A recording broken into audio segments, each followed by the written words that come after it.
Tom, are you okay? I lost her. Her? She was going to be this epic, trilogy-worthy character. I was going to be the hottest writer in Hollywood. But I can't get past Act 1! You need some writers group therapy.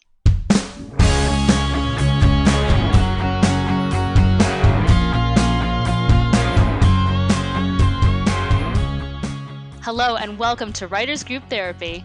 I'm Tom. And I'm Roshni. We're writers helping writers. Are you ready for your session? The doctors are in. So we're both subscribed to a lot of different screenwriting organizations. And this one came through my inbox recently from screencraft.org. I thought it was funny. It was wisdom from Mark Twain. And the top quote is, "Write without pay until someone offers pay. If nobody offers within 3 years, the candidate may look upon this as a sign that sawing wood is what he was intended for," which I thought was really funny. 3 years? I'm like double that now. I guess I should throw it in. You should have a lot of wood in your I pile should right now. be sawing wood. I did get paid a little bit though at one point because of that. What was it? The PlayStation thing, the PlayStation Emerging Filmmaker Program. Since I made the top 10, so I guess I did get paid a little bit. So I guess does that give me another 3 years then? Yeah, I guess Okay. so. I mean, so let me just quote the Screencraft thing. It said, "The point of this lesson is to pay attention to why your scripts are not getting the attention you'd hope for. If you submit to contests and you never place, then the script isn't ready and maybe you aren't ready yet as a writer. So learn from your mistakes, get feedback notes, learn from your failures, and adjust." But this quote kind of made us wonder, when is it time to go saw wood and Yeah. walk away? I solved that problem just by never entering screenwriting contests, so I don't have to worry about getting Oh, there rejected. you go. Yeah, if they say if you submit and you don't place, then if I don't submit, then I don't have to worry about it. No, I got some mediocre feedback last week, and I think you felt I was kind of down about it. Yeah. I mean, it was the feedback was helpful. I'm using it to kind of rework the script a little bit, and I'm also took to heart some of the notes to go out and try to figure out what I don't know that I need to learn. And I think that's helpful. I'm not ready to throw in the towel yet. Obviously, we've had some success with our shorts. So I feel like, you want to say maybe this is just this person didn't like my writing, but, there's that nagging thing like, oh, maybe I should just go do something else. Maybe I suck. Yeah. I mean, it's interesting because I remember, this is way back when now, when I was a songwriter, I would play with a lot of different bands and artists, and some of them should probably never have left their hometown. Oh yeah. I mean, Harsh. not to be mean, and it was funny because they were always the ones who were the most delusional about their careers, like, "Oh yeah, we're just on the verge of signing," and I'm like, you sound like you never even got out of the garage. Like, why would you think that? So a lot of times I would take it as, if I wasn't selling CDs, if I wasn't booking gigs, then I need to reroute myself. But I still kept going because people were booking me and people were buying things. So I was like, all right, I guess I have a career here, until I decided to go into acting. And I think with writing is such a slog because you spend hours and hours and then more hours and hours and you don't see results. Like an actor, like for me as an actor, I can walk into a room, audition, and maybe get one in every 10 auditions. And that's how I know I'm progressing. At least I get it. If I audition and I never get it, then there's a problem. But I audition enough and get in and get a role often enough that I know I'm progressing. But with writing, if your bar is, oh, when I sell my script and get it on TV, that's a very high bar. Yeah, that's I always say that I've been here in LA for over like 6.5 years now, and when I first moved here, I thought it'd be like 2 to 3 years. I'd give it 2 to 3 years, and I keep wondering why I stay, but it's really about progress. As long as you feel like you're making some progress, and it can be in a lot of different ways. It can be in some kind of being a semifinalist or finalist in a contest. It can be we made short films and they got into festivals. If it can be any kind of success can I don't want to say it's false success, false reinforcement, but it can say, okay, I am doing something, and I am definitely on the right path. So you want to keep going. You don't want to give up yet. You can see that progress, and you can say, okay, this may be taking a lot longer than I thought it would, but I'm getting there. And we know everybody is, the old 10-year overnight sensation, kind of thing. It's not untrue, until you make it, you won't know how long it's going to take. And some people take their whole lives, and they finally, get that break. Yeah. I mean, and I think work begets work. The one nice thing about where we are in the industry at this time of history, I guess. Think about it. If we were in the industry 30 years ago, you would need to have an agent. We couldn't film things easily or cheaply. We would have to find somebody who would buy our work to film it. You know what I Right. mean? But now you can shoot things on digital, and you can find a crew fairly easily. And those shorts that we did, yes, it cost a lot of money, but 30 years ago it would have cost a lot more in trying to find Yeah, people to get on board with your vision and buy into it. true. Whereas this time you're like, I can just go No, make these films myself. right. Yeah, no, that's completely accurate.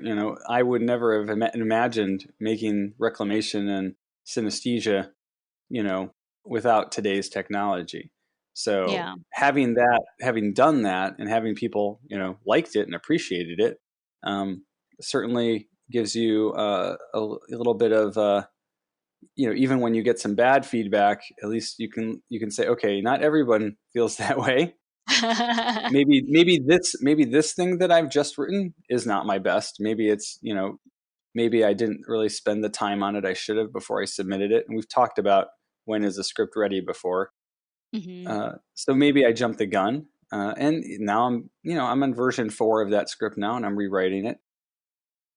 I'm not letting, some negative feedback get me, that far down that I decide to stop.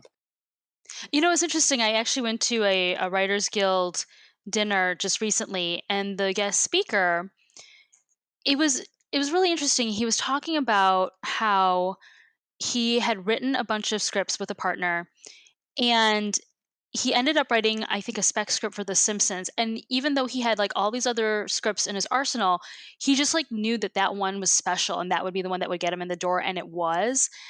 And it was interesting because he said, you just got to keep writing, and you'll have a lot of things that are passable, but you need that one that's really truly special to get in the door. And people were like, well, how do you know if it's special? And it was kind of like one of those, like, you'll know. You'll know when all the stars align and like this is the script. So you will have a lot of duds before you get that one that Yeah. sparks people's interest.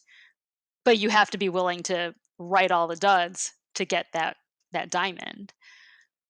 Yeah, and we've heard that before from people, like write your script, then put it away and write another one and put that one away and then write another one and put that Mhm. one away. And when you get Yeah. to your fourth, fifth script, then you can start showing those to people. That kind of strategy. Like get your Yeah. garbage out of your way, and as you write more scripts, you'll learn more, you'll get better, and then your work will kind of naturally start. You'll finish your script, and it'll be that much better than when you finished your first script. Yeah. And it's interesting. I had a photographer friend of mine who I remember he won the Michigan Press Photographers Association award for like a certain photo. And I was like, wow, how'd you get this shot? And he said, I really I'm grateful for the award, but at the same time, I don't like contests because it's just like that one moment in time. I'd rather they look at all my tear sheets and see how strong I am as a photographer overall. He said, this photo is what he calls luck skill. And this always stuck with me. He's like, it's luck that I happen to be there at the right moment to get the shot, but I had to have the skill to get the shot in the first place. And I think a lot of times with any creative career, acting, writing, whatever, it's luck skill. We just are lucky to be in the right place and meet the right person who shares our vision and wants to bolster us. But we have to have the skill. So when they say, what do you got? You're like, let me show you. Because if you don't have anything, you've just wasted your luck. Ah, that's true.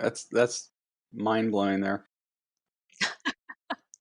Yeah, my mind is blown. Do you have any ideas to like what's your limit? When will you decide that's it? Do you have a drop dead date? Do you have a point of no return kind of thing? Actually, it's funny. When I moved to LA, I think I had a Mhm. friend who moved here around the same time. We basically said we had a motto. We said, "There's no plan B." Oh, that's I have, good. yeah, like if I don't do this, what else am I gonna do? And that's kind of like a, all in kind of feeling. But do you have Yeah. anything like that? It's funny, they say in the acting world, if there's anything else that you would rather do, then do that. And there have been times, I've been out here for several years now, and I've seen other friends of mine either leave the business and move out of state and do other things, or they're progressing in their careers. And I'm like, I feel like I'm in the same place sometimes. But I think about it, even when I'm having my down moments, I think about it, I'm like, can I see myself in a 40-hour cubicle job? Can I see myself doing anything else? I could do it. Would I be happy? And the answer is always no. So that's what's keeping me here. I just can't see Yeah. myself doing anything else. Wow. But yeah, no Huh. plan B. That's a good one. I'll leave you with this. This is the other reason I haven't quit yet. Is a few years ago when WonderCon had moved to LA for 1 year while they were Mhm. um, working on. I think they were working on the convention center in Anaheim. I went downtown, went to the convention center, and I was walking the floor, and I ran into Edward James Olmos. He was just sitting at this booth. Nobody else was around him, and I Hmm. was stunned because he's a great actor. I loved him in he did Battlestar Galactica, the remake recently with Ronald D. Moore. And I was kind of fanning out on him, and I stopped and I said, big fan. And we just started talking, and I was telling him about how I'm a writer and I'm trying to do these things, and and he just said, look at me, I'm this old, and I didn't nearly start my career until I was, a lot older than you were, so don't give up. And basically, when Commander Adama from Battlestar Galactica tells you not to give up, don't give up. That is that is awesome. So, how about for all of you? What keeps you going? Let us know at WG Therapy. You can also find us online at writersgrouptherapy.com. If you like what you hear, subscribe and share it with your friends. You can also find us individually at, Tom_Loveman on Twitter and Tom Loveman on Instagram. and I'm at Roshni Lamino on Twitter and at Moonlily Music on Instagram. We'll see you next week.